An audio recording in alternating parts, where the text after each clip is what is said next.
Hello guys, welcome to my channel Mampi lifestyle. কেমন আছো সবাই? আশা করি ভালো আছো। নতুন একটা মিনি ব্লগে সবাইকে স্বাগত।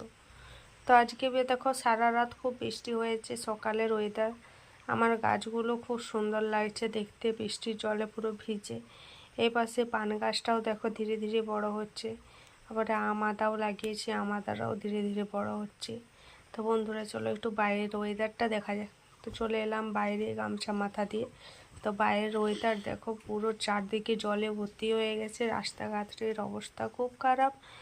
আর উপরে দেখো আকাশের অবস্থাও খুব খারাপ, পুরো ঘন কালো মেঘ হয়ে গেছে। তো বন্ধুরা, আমার চ্যানেলে যদি তোমরা নতুন হয়ে থাকো, অবশ্যই চ্যানেলটা সাবস্ক্রাইব করে পাশে দেখো নতুন নতুন ভিডিও দেখতে। পাশে থাকা বেল আইকনটা ক্লিক করে অল বটনে ক্লিক করে রেখো নতুন নতুন ভিডিও পাওয়ার জন্য। তো বন্ধুরা, এই বৃষ্টির দিনে সবাই কেমন আছো অবশ্যই কমেন্ট করে জানিও। ওয়েদার খুবই খারাপ, সবাই একটু সাবধানে চলাফেরা করো এখন। তো চলো, ভিডিও কেমন লাগলো কমেন্ট করে জানিও। যারা নতুন আসছো চ্যানেলটা সাবস্ক্রাইব থেকে পাশে থাকা বেল আইকনটা ক্লিক করে রেখো। টাটা।